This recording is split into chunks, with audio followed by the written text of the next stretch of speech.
Number one is you act like an owner. There was a kid who was 18 years old who did such a good job working at a pizza restaurant that the guests thought that he was the owner or the owner's son. And he knew that he wanted to do such a good job that everybody thought that he was the owner. Number one, he had a boss, the owner, who he admired. And number two, that boss actually empowered this young man to just, hey, do what's necessary to make sure the guests are happy. So it was great. He stepped up and he acted like an owner, or he acted like a leader. Another one of my very favorites is 1 to say yes, 2 to say no. Now, this isn't my concept. It's been around for a while. It's just not often known. 1 to say yes is I have permission to say yes to a customer. If I have to say no because I don't think it's right to say yes, only then do I have to go back and talk to a manager. In other words, I don't need to go get approval to take care of a customer. Now, it's my job as the employee to let the manager know, hey, this is what I did. And the manager will say, great job. You did exactly the right thing. Let's go tell everybody exactly how you handled this so they know they can do it too. Or if I went too far, the manager could say, you know what? I think you had the right attitude and the right idea. This is how I might do it next time.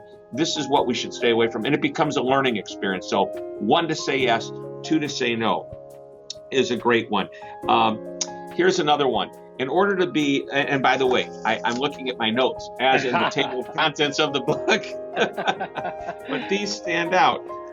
To be the best place to buy, you also have to be the best place to work. In other words, customer service starts on the inside of an organization where people enjoy working there, they enjoy working together, they're taking care of each other, and it is felt on the outside by the customer. So it's internal. I have this thing I call the employee golden rule, and the traditional golden rule that comes from the Bible is do unto others as you would want done unto yourself. Well, this golden rule for customers and employees is to do unto the customer as you, as an employee, would want done unto you. So, managers and leaders, treat the people you work with the way you want the customer treated, if not even better, to set the tone and set the example. There's another, there's so many good tools in here that I just love. Be easy to do business with. A frictionless experience. Do not create rules that make it difficult. And I'll give you an example. Just the other day, and I'm going to write about this. You're going to see this within the next 2 or 3 weeks in one of my newsletters. And for the people who are listening to this or watching this interview, you can get the newsletter free. Just go to hyken.com, hyken.com, and just sign up.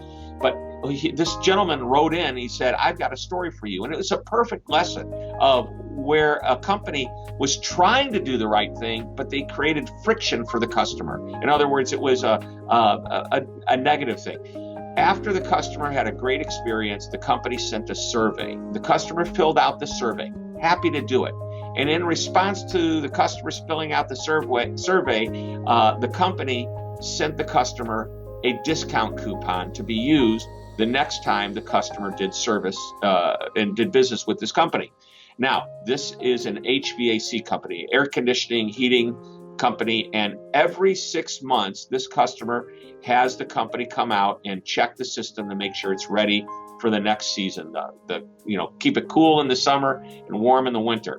And so the customer wrote back, thank you for the coupon. And by the way, it said the discount was to be hold on to the coupon, and next time you do business with us, we'll give you the discount. He said, why should I have to hold on to the coupon? I'm not going to see you for another 6 months. If I'm truly a valued customer, just make a note that I responded to the survey and just give me the discount. I don't want to be responsible for putting this in a drawer, holding on to it, and remembering to give it to you 6 months from now. So it's a great example of a friction point. And the company thought they were doing the right thing.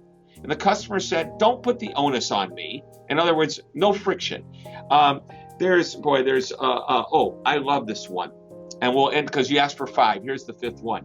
Tell the story. Have employees. We do this every week in our company, and many of our clients do it every week as well. Once a week, they share an example of when they've created a great experience for their customer, either internally for their people they work with, their internal customer, or externally for the true outside customers. And some of the stories, most of the stories, are typical, like I returned a phone call rather quickly and the customer was impressed. Little things like that. But once in a while, you get this great story. And those stories become the legend of your own organization. So tell the story. Let the people share the examples of how they deliver great customer service.